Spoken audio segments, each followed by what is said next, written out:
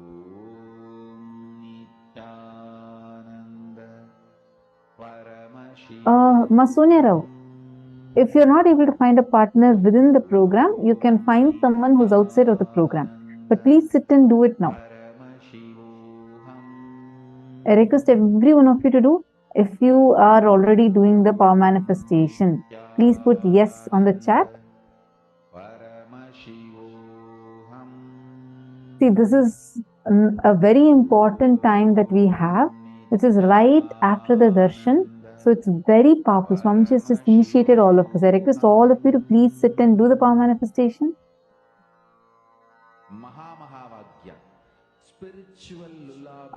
Yes, Sanjay Oriya, you can cover fully. You can just make a small rectangle also. Like just one small rectangle filled with the Aushadha. That is where you will see.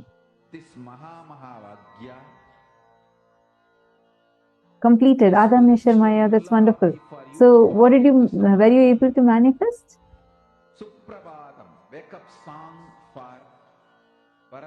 And keep doing more rounds. Who all were able to manifest? Just remember this one powerful cognition. This Maha All the serving epitajaman, serving epitakartas, I request all of you to do it. This is spiritual lullaby for Samadhi and Suprabhatam, wake-up song for Paramashiva in me. For Paramashiva to manifest. With this one spiritual powerful cognition. Saint Denizaya, see, this is not, I read your message, your post is saying that Nirvikalpa Samadhi needs to happen in me first, only then that can manifest. Don't worry, listen. Who's manifesting? Are you the one who's manifesting? Or is it Swamiji who's manifesting through you? It is Swamiji, right? And the seed has already been sowed inside, during the darshan. So don't underestimate the power of it. Okay, you just sit. More and more you manifest the powers only, more and more clearly, intensely you would start. Are you understanding? See, it's basically you're trying to tune yourself more and more to the space of oneness. And it is from that oneness the powers manifest. That's the difference between Shaktis and Siddhis. What we are doing is Shakti. Siddhis are where, okay, you need to sit, put all your effort, and after putting your effort, doing your sadhana, as a side effect of that, what manifests are Siddhis. But here Swamiji is giving us Shaktis, where you're sitting and you're connecting. You're saying, Swamiji, I'm just right now declaring oneness with you. You manifest through me. Swamiji will start manifesting through you. That is Shaktis. You've been initiated into Shaktis. So you don't need any effort from your side. Understand, all of you please listen. One of the biggest things human beings carry is a pattern that we all carry, a suffering we all carry is deeply feeling I am not qualified enough to receive this, to have this in my life. For so many things we feel underqualified, like you feel you don't deserve it. Especially with Shaktis and all that, you feel it's just too much. Oh God, I've done so many things in my life, so many bad things I've done. This I had done. I have these many karmas, these many incompletions. Maybe others can do, but not me. Understand, even if you are the worst person, you're not. But even if you think you are, don't worry, that does not matter, because here your qualification is not required. That one pattern stops us from manifesting Paramashiva through us. Swamiji does not choose the qualified. He qualifies the chosen. Sit now. Let Swamiji to flow through you and manifest. Come on, all of you please sit. Please pair up. Do not waste time now. This is a very precious time. All of you just pair up here within the room. And please do a round of power manifestation now. See, in a few minutes we are going to be entering into the next session. But please do not stop your power manifestation. I request you all to please continue the power manifestation even when we enter into the next session. Is this clear? I request everyone to do it. Sanjay Oriya, sit and do the power manifestation. First thing, drop your pain of not manifesting earlier. Understand? Will arrogance says, I want to sit now. If I manifest now, then I manifest. If not, this will not work for me. Will persistence says, I decide to sit till I manifest. Switch to will persistence, you'll definitely be able to manifest.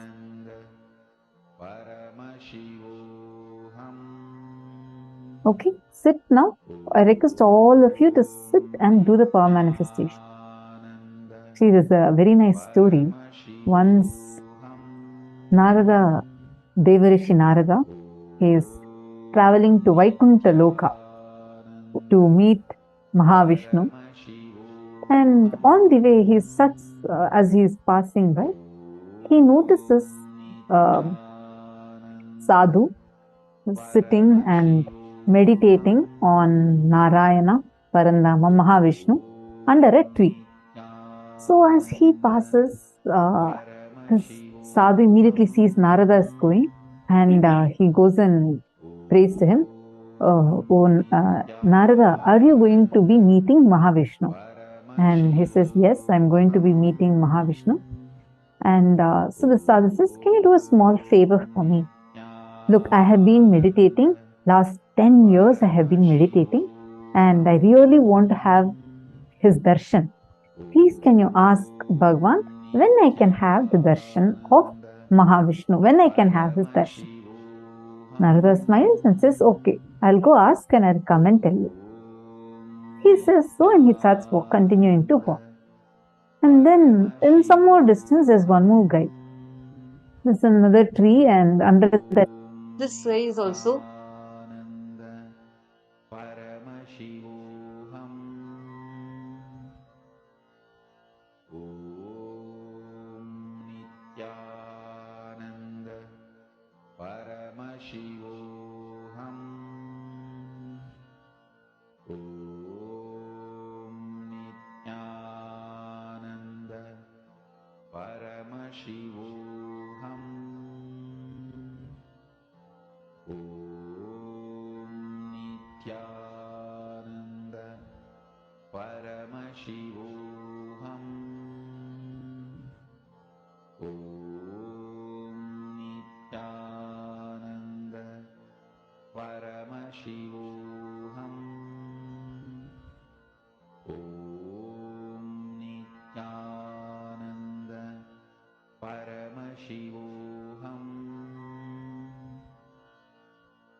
Nityananda.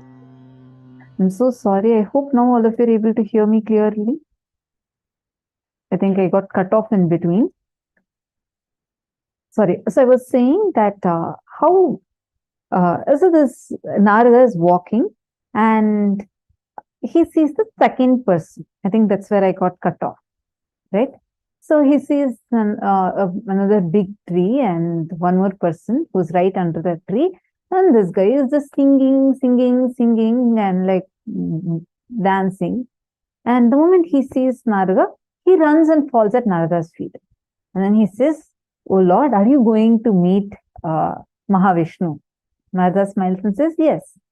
And he says, okay, can you do a small favor for me? Look, last 10 years I have been here singing kirtans and praying to my Bhagavan, Mahavishnu. I just request if you could just please ask and let me know, when can I have Bhagavan's darshan? I'm just waiting for having Mahavishnu's darshan. Please, can you help me with that? Then he says, yes, smiles and says, yes, I'll definitely ask and let you know. So Narada goes, meets Mahavishnu and comes back. Again, he's on the way, and first he meets the sadhu who's sitting under the tree and meditating for 10 years. Then, moment the sadhu sees Narada, he runs to Narada and asks, did you meet with Mahavishnu? And Narada says, yes, and I have a message for you from Vaikuntha. Sadhu is so happy. Yes, what is the message? Narada says, I asked Bhagavan Mahavishnu. He told that you need to wait for 1 more year, and in 1 year you'll definitely have his darshan. This man, he says, what do you mean? Last 10 years I have been sitting and meditating. What do you mean by coming and telling me I have to wait for 1 more year? I am not going to wait. Today, if he is not giving me darshan, just leave it. I don't even want the darshan. I am just frustrated at this whole thing. I am dropping all this, and he just gets up and goes in. And Narada goes, he meets a second person. That fellow is still jumping and dancing and singing.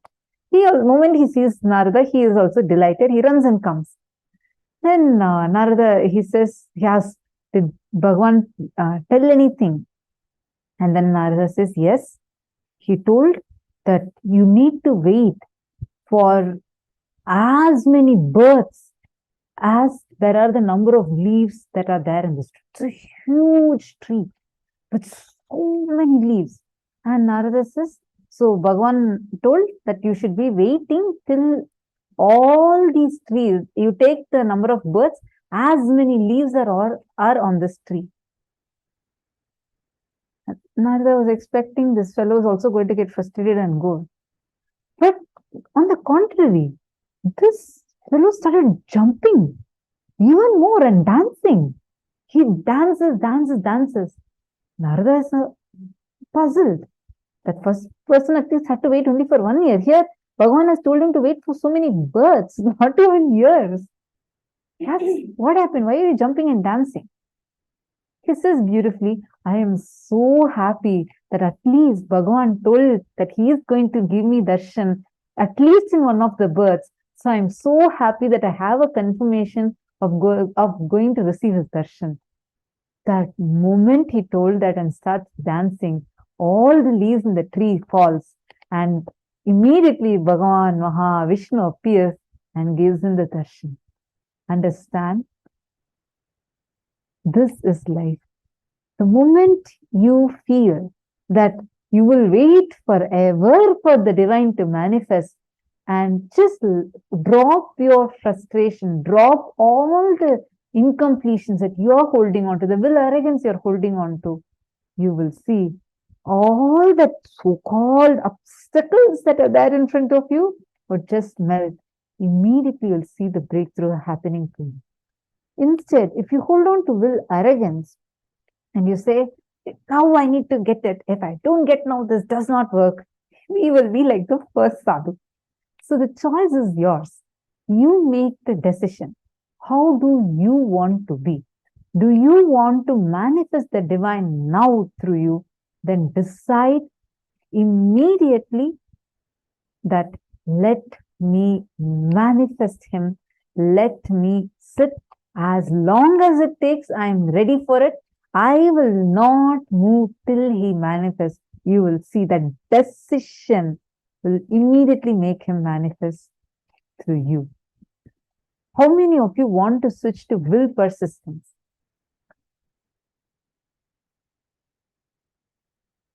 Just choose from now to sit in that will persistence and do the power manifestation. All right, now let's go to the next session where Swamiji is going to explain a very important revelation about how to move from lust to love. Let's listen to the revelation now.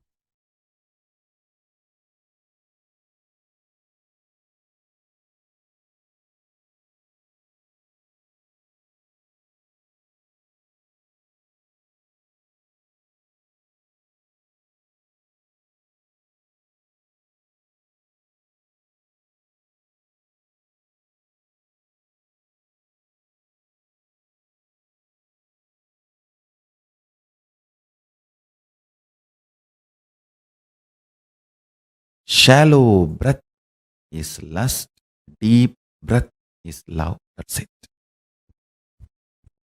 Existence is alive just like you, and it breathes just like you. Whenever there is a shallow breath, the insecurity your system feels makes you feel lusty about your body, your identity, your emotions. Understand, the primal lust is lust towards your body, your identity. Then it extends to lust towards wealth, other person, and all, everything. The primal existence of the lust is fundamentally short of breath. Short breath and short of breath, the insecurity generated by it. I am making a simple equation. Nothing else. Deep breathing, long breathing will create such space in you. Simply, you will be in love with you, with everything, and overflowing.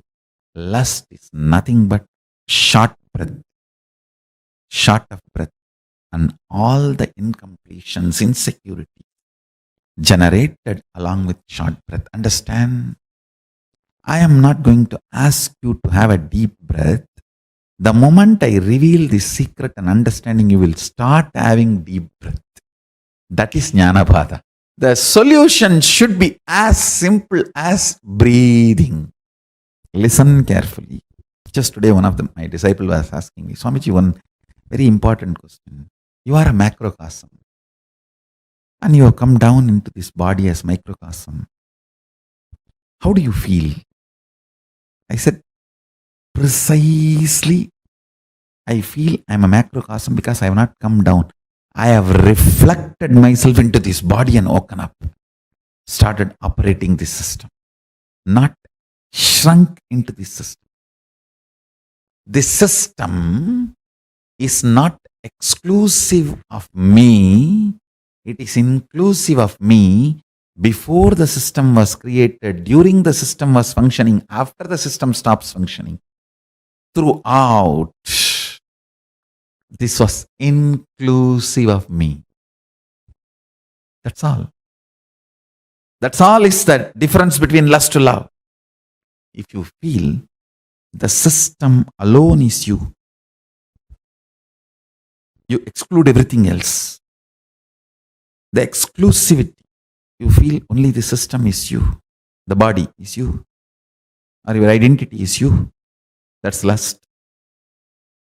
Short of breath, short breath, insecurity generated by it, all that comes. Yogi is a person who breathes with cosmos. That's all. Yogi is a person who breathes with cosmos. That's all. I'll repeat. Yogi is a person who breathes with cosmos.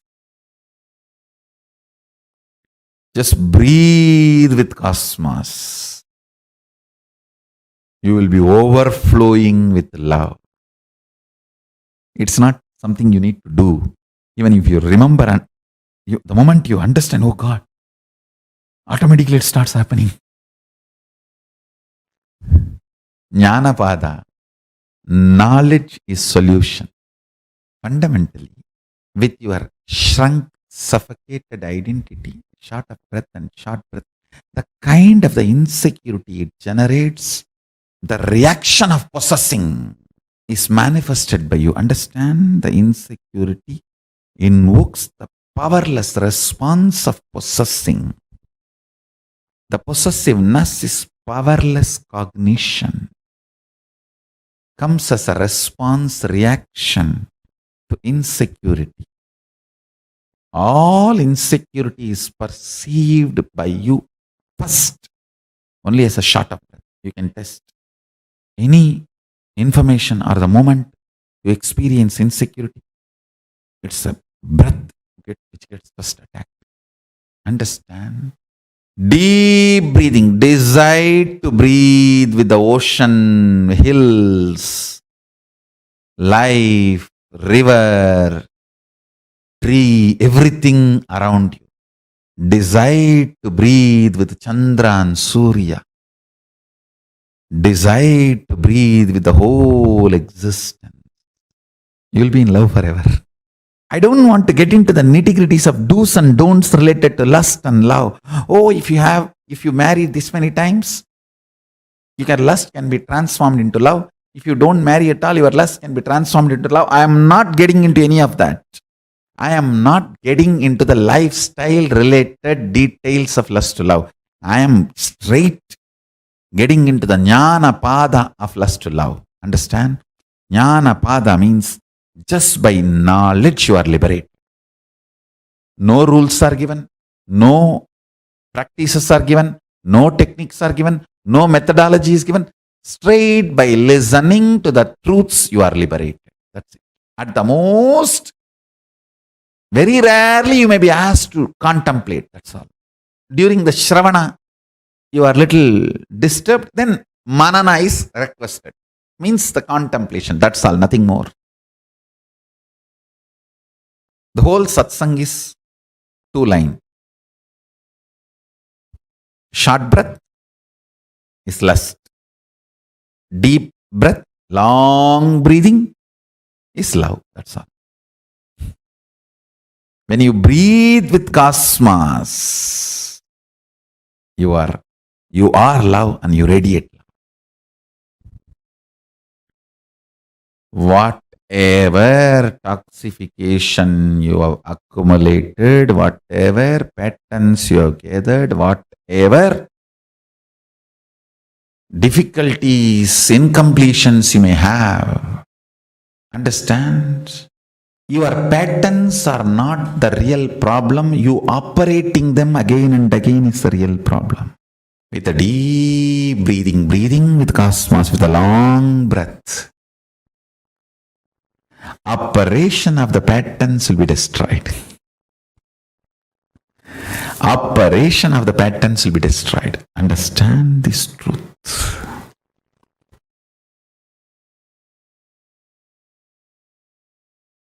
This first statement I am making, your life has nothing to do with what you do, and it is all about how you experience your consciousness.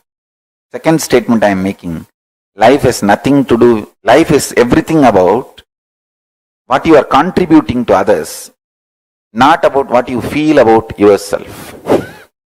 Both looks very contradicting or paradox. If you understand in both words, in both statements, I mean different truths, different level truths. First statement, when I say you, I mean different. Second statement, when I say you, I mean different. First statement, when I say about you, I am talking about consciousness. Second statement, when I am saying about you, it's about that selfish, too much of me. That powerlessness, weak selfishness.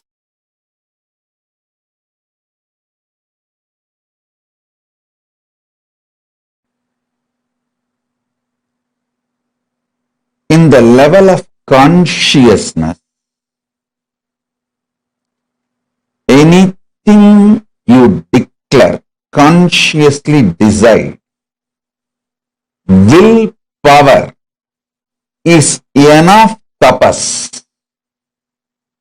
In the outer world, anything you declare as you responsibility is tapas. Listen carefully. See, in the outer world, if you declare you are a president or a prime minister of some country, responsibility, taking responsibility for that work is tapas. Everyone who enters into politics imagines themselves, literally declares that they are the president or the prime minister or in the top position of their country's politics. Listen. In the outer world, anything you declare, you need to take responsibility for it. That is the tapas. If you declare yourself as a mayor of a city, you need to take the responsibility and fit into that shoes. That is tapas. If you declare you are chief minister or the governor of a state, you need to take the responsibility for that declaration to make that into reality. That is tapas. In the inner world, if you declare yourself as Shakti, as Paramashiva, or as Ganapati, or as Subramanya, you may declare whoever you want as you in the inner world. If you declare yourself as Paramashiva, or Parandama, Parabrahma, Parameshwari, anything in the inner world, will persistence is the only tapas. See, when you declare you are Paramashiva, naturally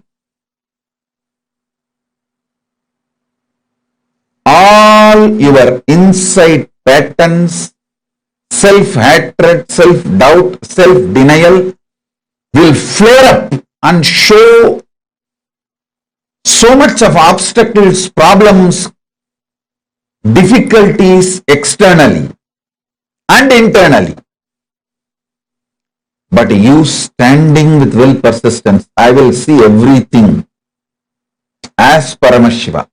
I will face all these self-doubt, self-hatred, self-denial. Even the doubt whether I am Paramashiva or not, I will face it from the space I am Paramashiva. How Paramashiva will face self-doubt, same way I will face. How he will face? He will just burn it. Tripura Asuras are the self-doubt, self-hatred, self-denial. How he dealt with them? He just burnt them. Same way, I will burn my self-doubt, self-hatred, self-denial just through will persistence. Listen. In the conscious world, anything you declare as yourself, will persistence for it is tapas.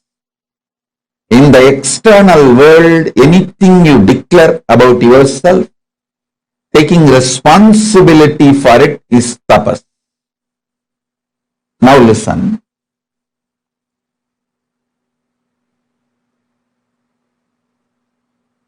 Ardhanarishwara is the pure conscious manifestation of Paramashiva. If you declare you are Ardhanarishwara, just have will persistence as tapas, you will manifest Ardhanarishwara. I tell you, I tell you, manifesting Ardhanarishwara is the ultimate sexual fulfillment. Neither womanizers nor nymphomaniacs taste even the glimpse of what is Ardhanarishwara. Listen. Womanizers use women more like scratching for itching. Actually, if you want to kill a monkey, you don't need to do anything big. Just if you make a small wound in the hand, very small, just one small needle, that wound is enough because the monkey cannot keep quiet. It will go on the scratching.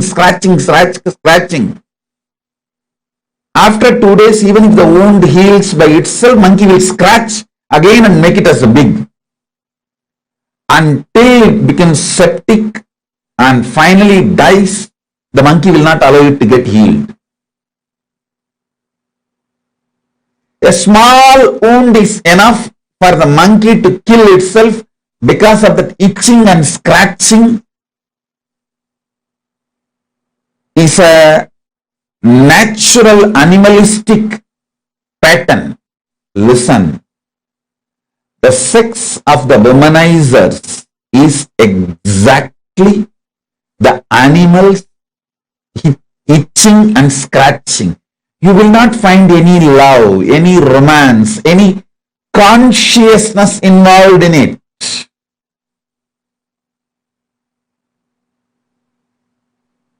If an act sex can be fulfilling, then prostitutes must have been enlightened long before.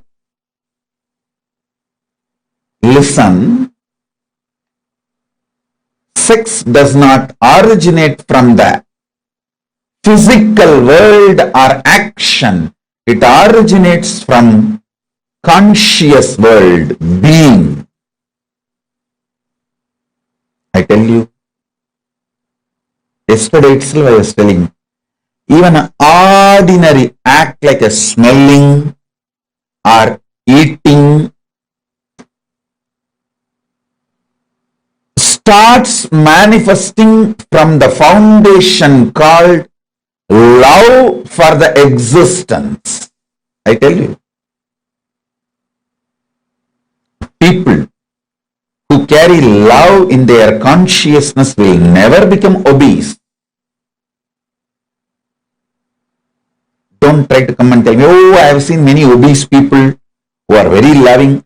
Maybe their behavior, external behavior may be very loving or matching with people who do acts out of love. The inner space in consciousness, what I call as love, is a overflowing quality towards everything. It's like a, see, if you are alive, you will think, you will breathe, you will smell, you will digest, your blood will be circulating, everything will be happening. Same way, if you are loving, it will be towards everything. It is the quality of consciousness, not the quality of the external habit or attitude or actions. Listen, love is not defined by your external actions. Love is defined by the very existence or the quality of your consciousness. Even if Paramashiva does samhara, means destruction of this universe, I will not call he is angry or he is violent or he is bad. He does even samhara out of his love. I tell you, consciousness expanding itself to celebrate its oneness is love. See, consciousness goes towards the food to make the food as part of itself or for it to become the part of the food. Consciousness goes towards anything only to make oneness happen. I tell you,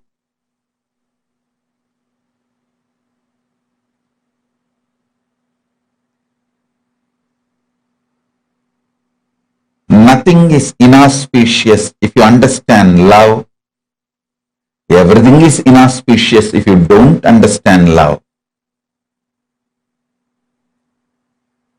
Sex is the amazing expression of that love to make another one body into oneness with you and you with that body. Listen. When your consciousness moves towards food out of love, it wants to make that food as part of itself, means oneness. Give the oneness experience to that food.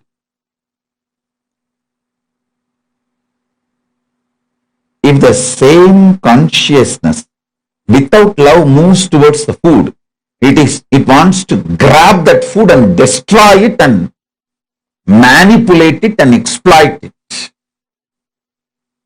Food lovers never become obese or diseased or ill.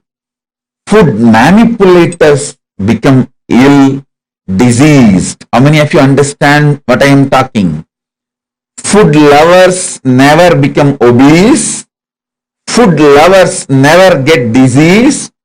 Food lovers never get any illness related to food patterns, food habits, and food eating style. It is food manipulators. People who rape food. Understand this word. People who rape food due to food pornography. I coin a new word, pornography. What is food pornography? Too much of advertisement about the food using colors and arrangements. People who are triggered by the food pornography and rape food get diseases related to eating patterns and food.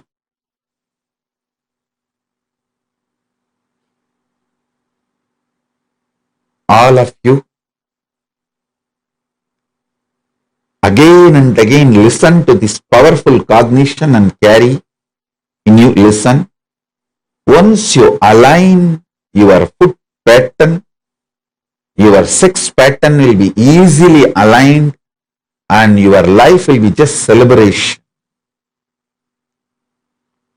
Your life will be just celebration.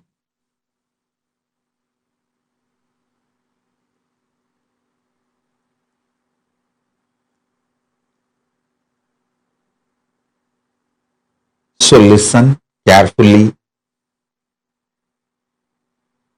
listen intensely,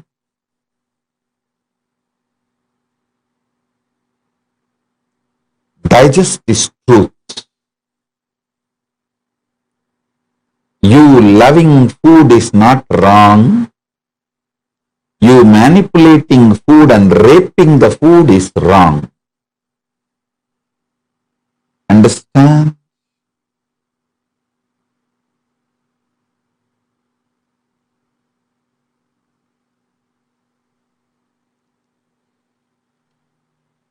If you love food, you know how much of food can become one with you, your digestion ability. What kind of food can become one with you? What kind of food will empower you and get empowered by you? Listen. Whenever you digest a food and that becomes energy in you, not only you are empowered by that food, you are also empowering that food, because that becomes energy.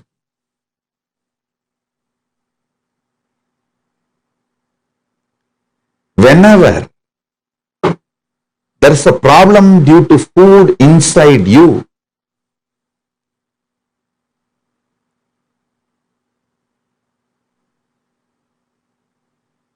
not only you are manipulating the food and raping the food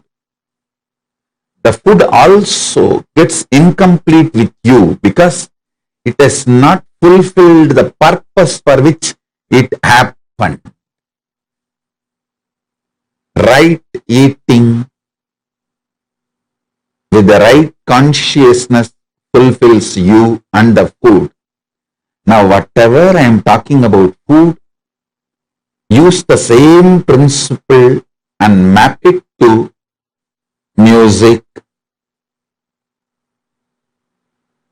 vision, visuals, all the five senses, including sex. You will see very clearly. Are you eating or raping the food? Are you loving and having sex, or are you raping the other person? Are you masturbating out of the high romance? Are you masturbating out of the violence, raping attitude? Look at the whole thing. You need to look into, are you eating food out of love, or are you manipulating food? Or are you raping the food? Same thing. Are you having sex out of overflowing romance, love, oneness? Or are you just raping the other person out of anger and violence or some other reason?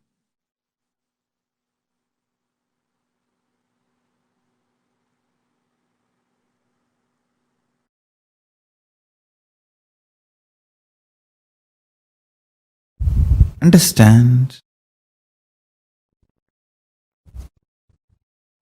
Sexual act, a man first feels physiologically pressured by the hormones. So physiology sends the signals to body, physical structure. So it starts responding, but psychology is not having enough life positive affirmation to be active. It does not have enough love. It only feels the pressure of physiology and physical components. So it is waiting to take revenge on the physiology and physical component the moment act is over. The moment act is over, psychology just takes over.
building you, manifesting you, like how from mud the pot is made, same way.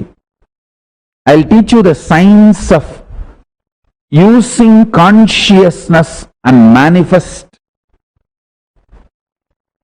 your life. Simple 3 instruction. Listen. I'll explain the logic, science behind the instructions next. First listen. The root chakra, Mooladhara, the lust energy centric chakra. Second, Swatisthana, the spleen chakra, fear centric. Third, Manipuraga, navel chakra, food and ori-centric. Now, listen intensely.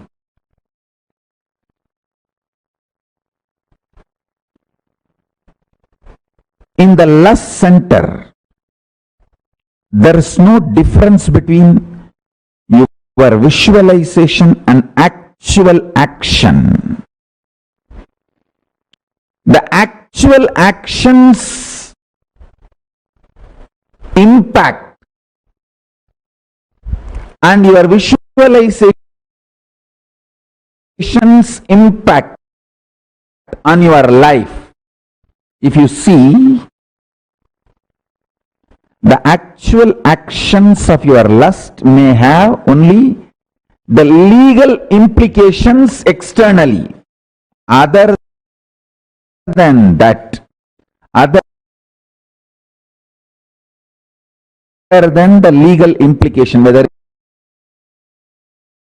it's a legitimate wife or illegitimate or gay or lesbian, other than the legal, socio-legal component of the sexual act, the act or the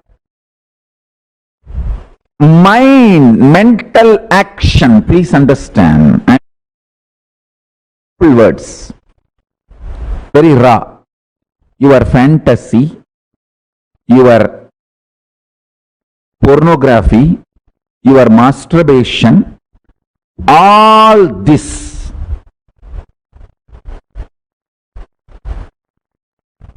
and actual sexual act, this too, if you see all the mind related sexual actions, body related actions, other than the legal implication, there is no two difference, there is no second difference on the consciousness between these two. Let me put it more and more straight, because I am talking to the large open audience. My words need to be very clearly spelled out.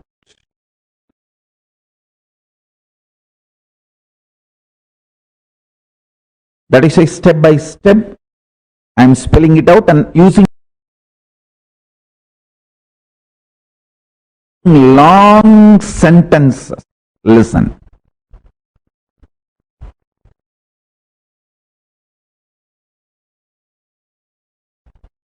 Consciously, your visualizations about sex, pornography, masturbation, all these has the same effect as physical act. And I am not going to say physical act is good, bad, right, wrong. If this is same, then why not go for physical act? All those logic I am not going to analyze. I am going to reveal some of the most important truths for your enlightenment. Let me stop from the angle of attending to this whole issue only from the angle of enlightenment. Listen.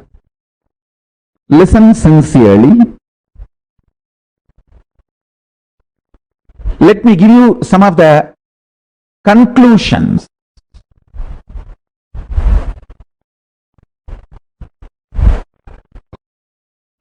Let me give you some of the conclusions so you will understand the logic.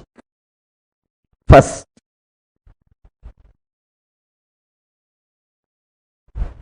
mental being liberates you from undersexed or oversexed bondage ideas. Man or woman, person, who all the time others are oversexed and they are undersexed. Too much of complicated relationship with sex leads to complicated relationship.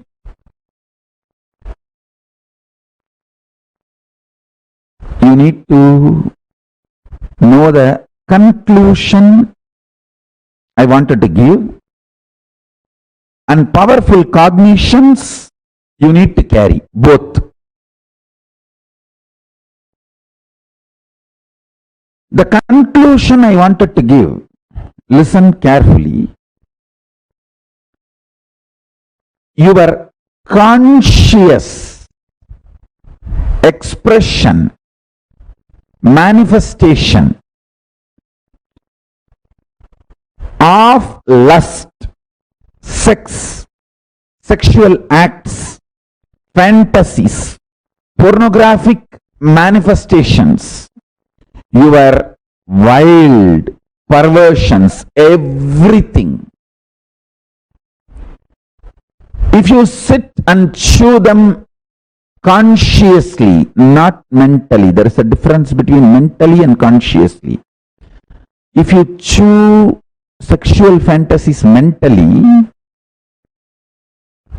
you will be obsessed, and all the actions related to sex will be like a compulsion, forced. There will not be any conscious involvement, freedom or participation. More like a, you have to sneeze. Listen carefully. Mind binds, consciousness liberates. Formula, basic sutra. Mana is bandha, chit is moksha, mind is bondage. Anything done mentally leads to obsession and obsessive compulsive behavior.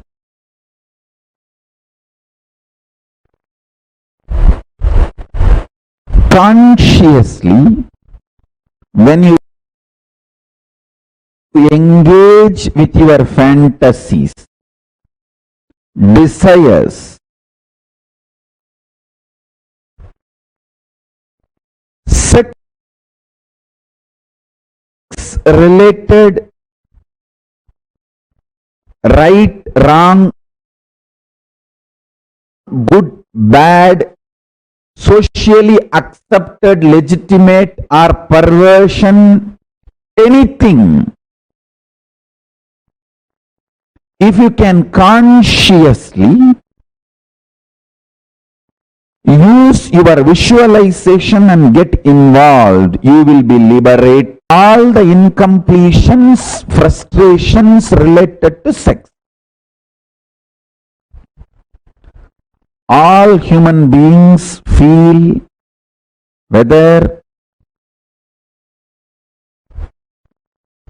they are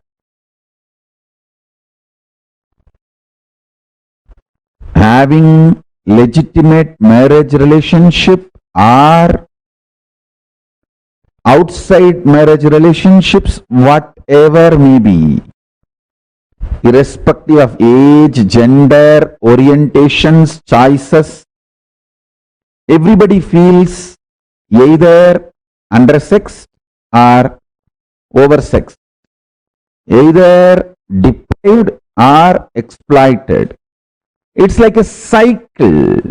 The fundamental root cause is sex remains as obsession compulsion. The act does not have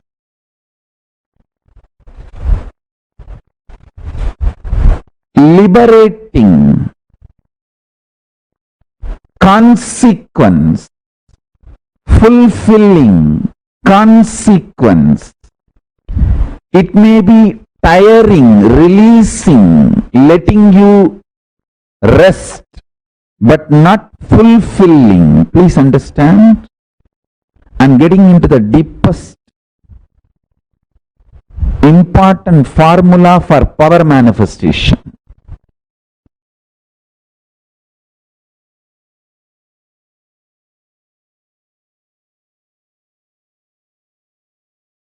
All the 5 perceptions you carry about sex, all the 7 perceptions you carry about death. I will explain all these 5, 7, everything. Why I am saying 5, because the Muladhara has a 4 petal and center core. That's why 5. Muladhara is the chakra, the sex chakra. Swadhisthana carries 7. It's actually the 7 perceptions of death. 5 perceptions of sex, 7 perceptions of death. All these 11 perceptions of love, all this is absolute delusion.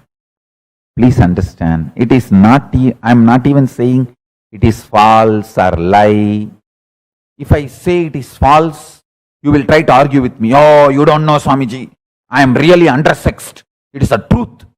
It's not false. It is based on the facts. Hey, listen. Anything I say, true or false, you will start arguing. It is not lie, it is this, it is that, all that I am telling you. This very fundamental foundation perception is delusion. I tell you, in ecstasy, internally, through unclutching, externally, whether somebody touches you or not, this whole perception about the sexual activity and the sex gender identity, the whole thing is delusion. I tell you. Even if you struggle unclutching, try for half an hour. Your internal hormones, chemicals, as I was describing the other day, chemistry of your biology is mind. The chemistry of your biology will be aligned to the alchemistry of Paramashiva through unclutching. Unclutching is the best catalyst agent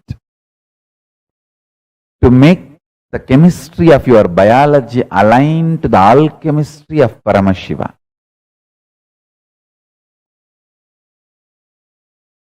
Shantam Chandrakala Chutam Sarpasannata Satchatam Kadisutrodara Bandhanaihi. This one more Shastra Pramana where Paramashiva describes himself in Kamikagama Purvapada, 4th chapter, Archana Vidhi Patalam, sloka number 330 and 331, Sadashiva Dhyanam, Shantam Chandrakala Chutam Sarpasannata Sachatam Kadisutrodara Bandhanaihi.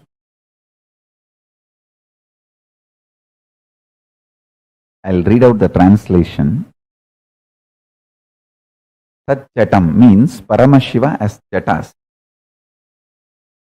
Udarabandham.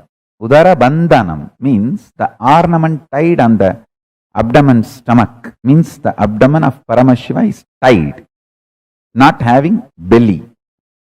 Paramashiva is having a controlled, strong stomach.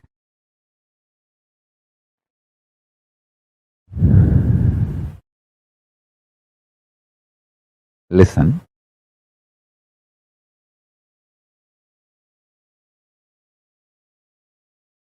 Whatever I am trying to convey today through this satsang,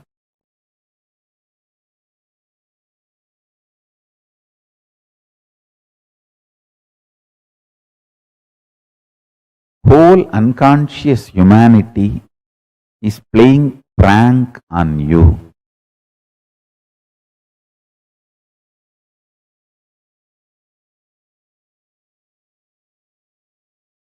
Don't get pranked.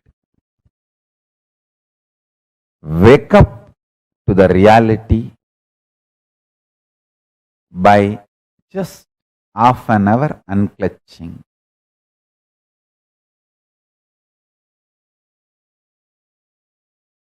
Half an hour. Attempting to unclutch is also okay. I am not even saying you should master unclutching. Attempting to unclutching is also okay.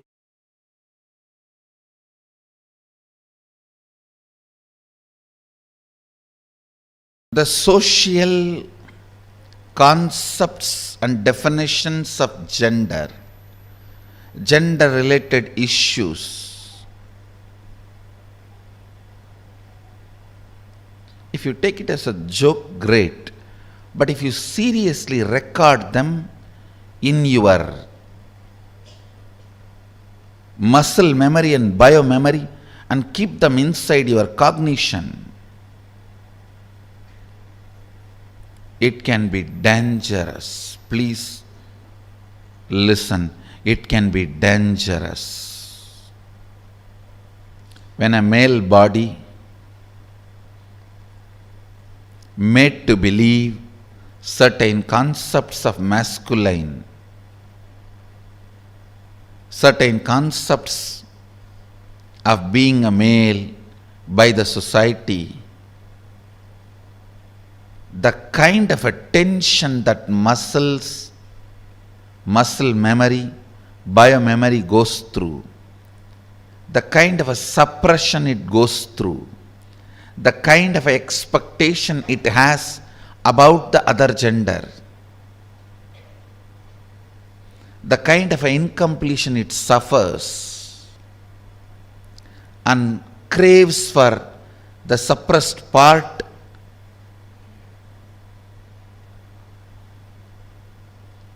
is hell. Such punishment for whole life. And the worst thing is,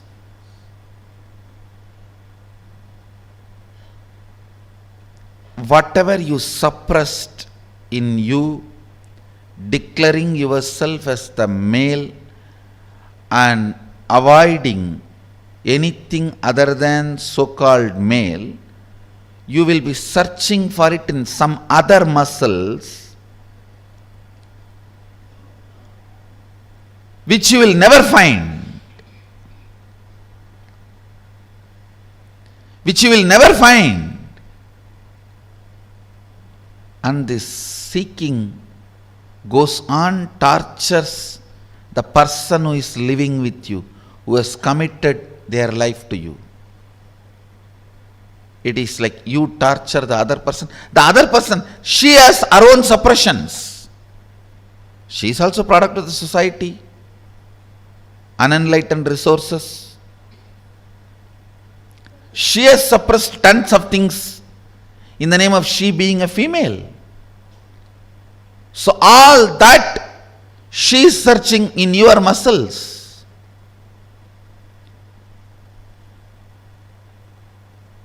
It's like in Indian villages, this Early morning hen will come out with chicken and start searching all the dustbins for food. Searching.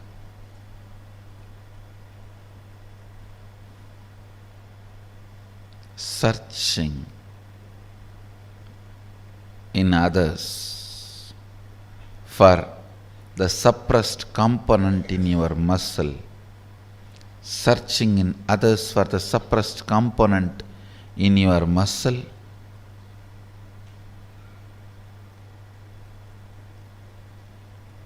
Is the most frustrating thing that can happen to anybody in life.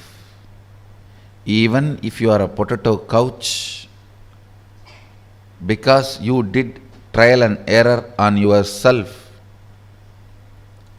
it's easy to get you out of it. But the patterns you pick up from others, believe it as your muscle memory, install it in your biomemory, takes such long completion, requires strong completion process for you to get out. Again and again it triggers violence, dissatisfaction, incompletion, resistance, a wrong principles of sex. Understand this word, wrong principles of sex. Earlier in India, men used to wear only the dhoti and maybe one small angavastram. Slowly, the exposed upper body started getting associated with the idea of sex. Then they will have to cover. Then now even the exposed shoulders gets associated with the idea of sex. I don't know when the exposed eyes and the nose are going to get associated with the idea of sex. And then you have to wear complete covering.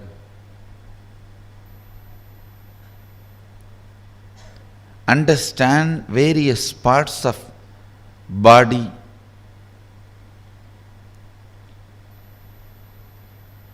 triggering various ideas, concepts, patterns in your system shows how the society is going lower and lower level, and our common agreements are sinking deeper and deeper and stinking. Our common understandings do matter. Our common understandings do matter because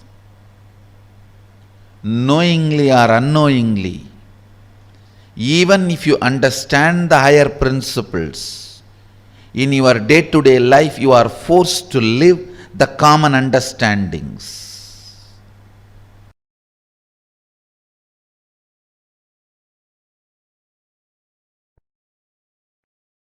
Seek Shanti Tattva because it is reality. It is experiential reality, existential possibility, ultimate space to reside. Seeking for happiness is myth. Seeking for happiness is the myth. Because the idea of happiness is myth. Stop seeking for it. Listen intensely Seek Shanti Tattva. Seek Paramashanta Swarupa. Paramashanta. It's a real experience. You will achieve it. When you achieve, you will feel your seeking was worthy. But seeking joy is delusion. The definition of joy, the idea of seeking joy, the method or the way in which you seek joy, everything is delusion. When you start seeking peace, Shanta, your visualization capacity mixes, merges, becomes one with your consciousness. Your consciousness becomes one with Paramashiva's superconsciousness. Your Sankalpa will become Shiva Sankalpa. Your will become Shiva's will. Listen.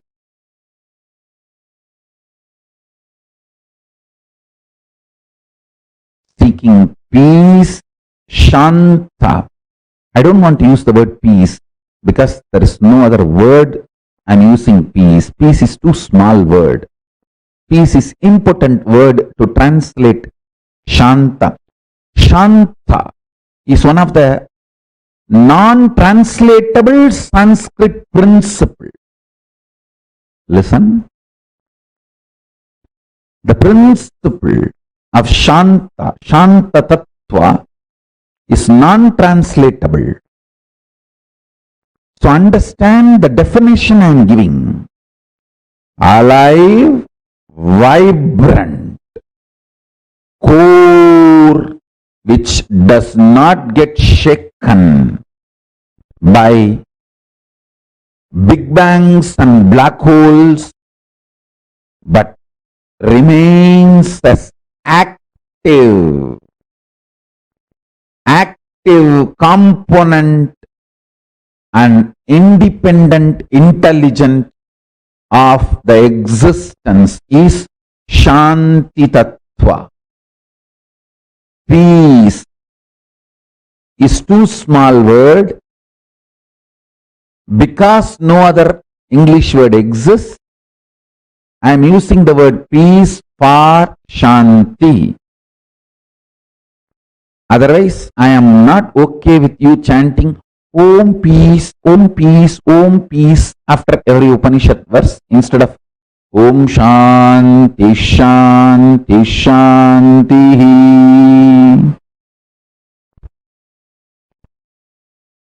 No, Om peace, Om peace, Om peace. No.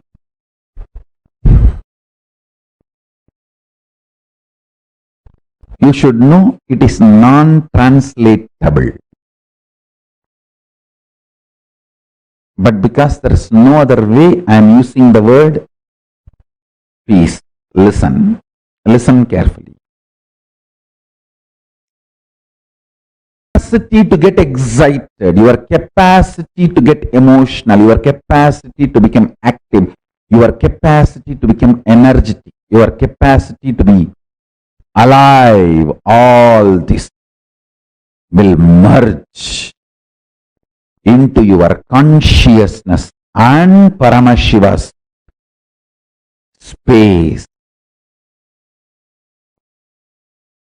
Paramashiva himself will start manifesting in you. Seeking joy will make you more and more grasp. It will bring you down from consciousness to emotional, emotional to mental, mental to physical grasp. Start seeking peace, you will move from grasp, physical to mental, from mental to emotional, from emotional to visualization space, and from there you will move to consciousness and to superconsciousness itself. If you start seeking peace, you will get intensely involved in your sex-related fantasies, visualizations, perversions, and you will master it. You will get involved with your fears, fear patterns, the ideas, thought currents which gives you nervous breakdown, mental breakdown. You will master it.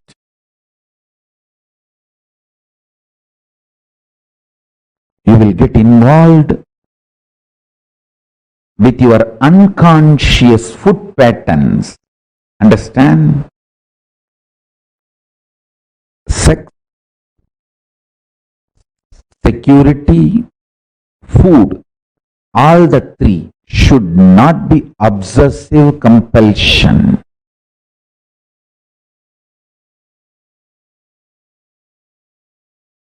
When these three are obsessive compulsion, you are a slave.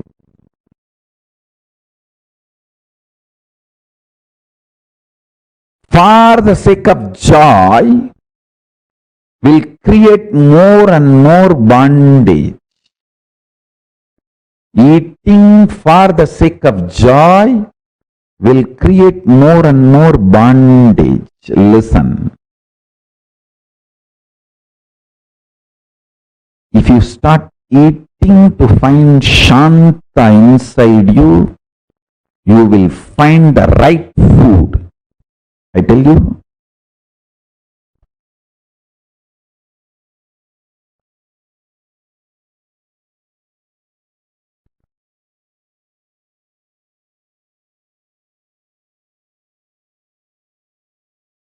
In every level, apply this principle which I am talking. Personal,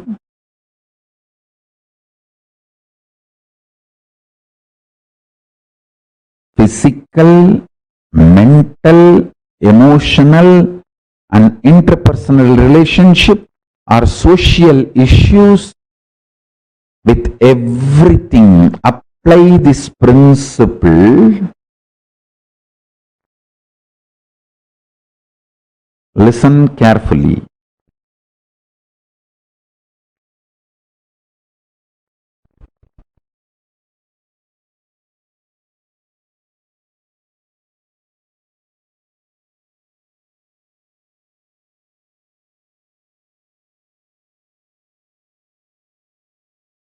Whenever I give an example to explain a principle, just don't hold on to the example. Example, I map it into one small problem, but use that principle in everything you face in the life. In everything you face in the life. In everything in your life, seek Shanta. You will achieve it. Not joy. People who seek joy feel whole life is a struggle. Life will be struggle as long as you feel you want to get out of it. Now your life is a struggle. At one point, everything will become peaceful. You will be out of it. Everything will be joyful.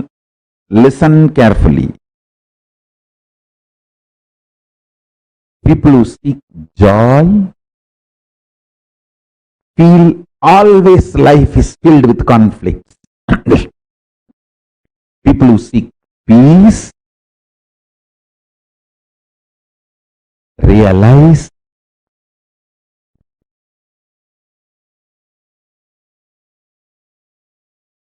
there is no such thing as conflict. There is only one thing, responsibility. Life is all about raising the standards of your responsibility. raising the standards of your responsibility. What do you call as conflict cheap? Don't keep your conflicts cheap. Because you don't have confidence on yourself, you are afraid you may be physically broken, mentally broken, psychologically broken, emotionally broken, economically broken, consciously broken. You keep your struggles, wars, conflicts too cheap and low.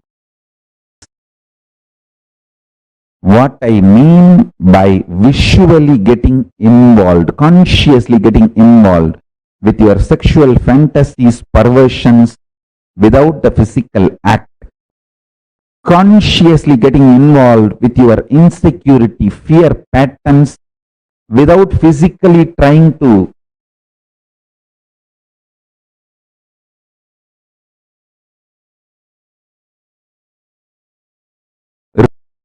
raise your so-called securities, consciously eating continuously without physically dumping food in your stomach.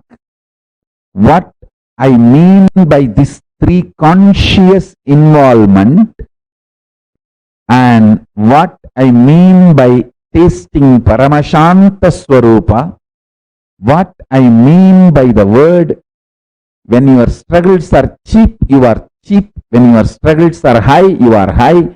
When you are beyond the struggles and full of responsibility and know that life has no struggle, it is all only about responsibility, you become leader. All these statements will become your realization when you start tasting Paramashanta inside you. All the zigzag puzzle will fall in place. Understand?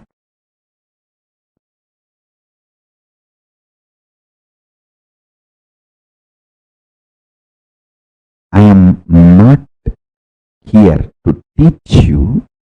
I am here to initiate you. My initiation will teach you. Every day I come to satsang not to teach you, but to initiate you, to give you the Shakti Pada. Actually, to give you my smile, to love you. My love, my initiation will teach you. Your bhakti is your internet connection. My love for you is my internet connection. My uplink connection is my love for you. Your download connection is your bhakti for me. The connection actually happening is Shakti Pada, initiation. I am here just to love you. My love will teach you. I am here just to initiate you. My initiation will teach you. I am not here to teach you. I am here to love you. Every morning I am here just to say, I love you guys. How are you? Doing well? Why you did not shave? Why there is no vibhuti in the face? Why did you put the round kumkum? Why can't you put the Trinetra Tilak? I am here just for that.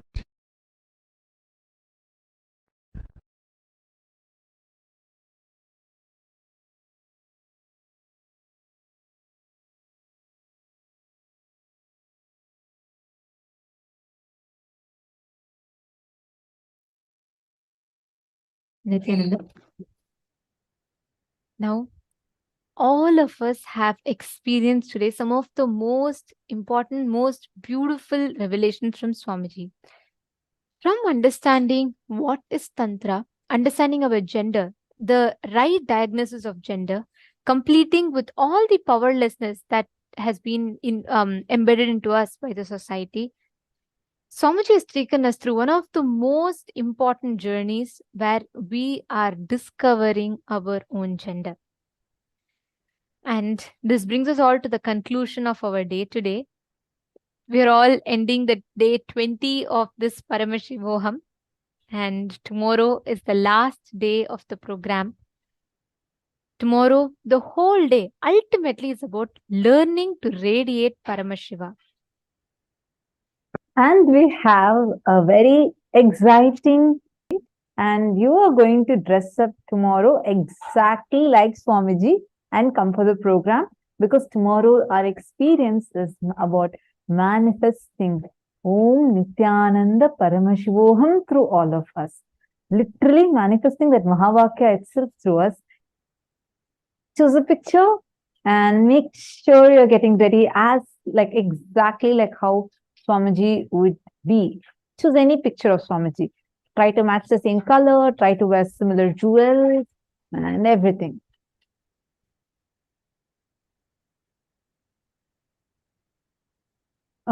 Shri Nitya Krishna Prem has asked a question. What does it mean to let go of the energy of contemplation, not of physical contact, just so understand? Sorry, Aya, I'm not really getting your question. Energy of contemplation, I'm not really understanding that. Could you reword it and send it again? And actually, we are too beyond the program time. If I request, if you could please ask the same question tomorrow, definitely we'll answer, and maybe you could just reword it, and we'll definitely answer your question. Okay, I'm so sorry. It's time to end and to disrupt the other people also. So, and tomorrow, make sure all of you getting dressed as Swamiji. Okay, and let's meet tomorrow. And today's gifts are going to be sent via email to all of you.